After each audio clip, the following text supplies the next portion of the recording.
Ola dan saya akan mereview game yang dimainkan oleh Alexander Morozevich, salah satu pecatur paling agresif di era modern yang juga adalah juara Rusia 2 kali saat berhadapan dengan Grandmaster Vladimir Fedosev dalam turnamen Blitz Tal Memorial. Dalam game ini, Morozevich mengajarkan kepada kita bahwa menyerang jangan setengah-setengah. Sekali kita mengorbankan sesuatu, tidak ada jalan mundur. Menyerang harus total. Morozevich sebagai putih E4, C5 Sicilian Defense, kuda F3, D6, D4, pion makan, kuda F6, kuda C3, dan A6 Sicilian Najdorf. Morozevich memilih melawan Najdorf dengan English attack gajah ke E3, E6, dan F3. Setelah H5 berusaha menakut-nakuti putih agar tidak rokade ke sayap raja, Morozevich menaruh menteri di petak D2, kuda D7, dan A4. Juga menakut-nakuti hitam agar tidak rokade ke sayap menteri. B6, kemudian gajah ke C4.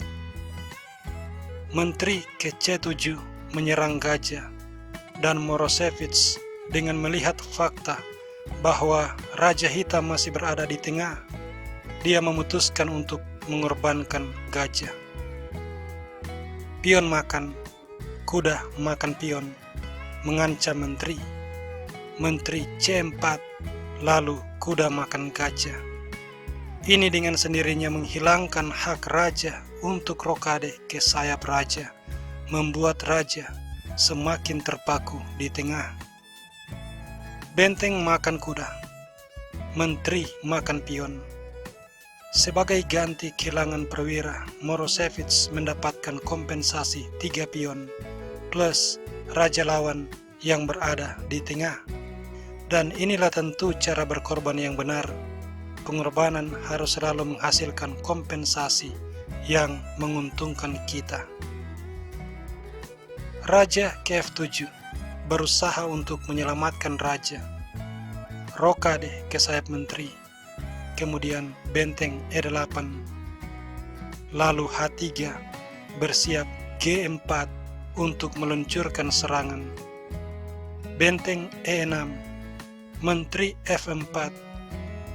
Setelah kuda E5, G4, kuda G6, menteri H2, dan B5 dimainkan berusaha melakukan serangan balik, tetapi G5, kuda D7.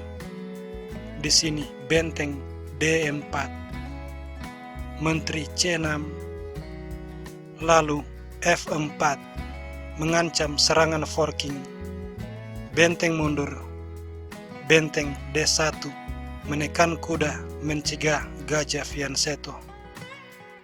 Pion makan pion, tetapi ini sama sekali tidak penting. Morozevich menaruh benteng di D6, menteri B7, dan di sini menteri E2 mengancam pion di H5. Kuda F8 memberikan perlindungan tambahan terhadap kuda, dan F5.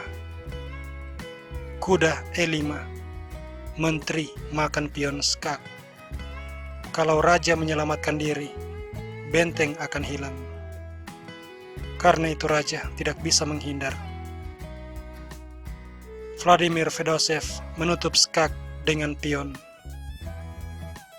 Namun setelah menteri H8 mengancam serangan skakmat, Fedosev langsung menyerah. Dan mari kita melihat mengapa. Kalau Fedosev mencoba mempertahankan diri dengan kuda D7, Morozevich akan membalas pion makan pion skak. Kuda makan pion, Menteri H7 skak, Raja F8, dan benteng F1 skak, kuda F6, benteng makan kuda skak, dan skakmat di langkah selanjutnya. Oke, demikianlah video ini dan kita akan berjumpa di kesempatan berikutnya. Terima kasih untuk waktu Anda dan see you when I see you.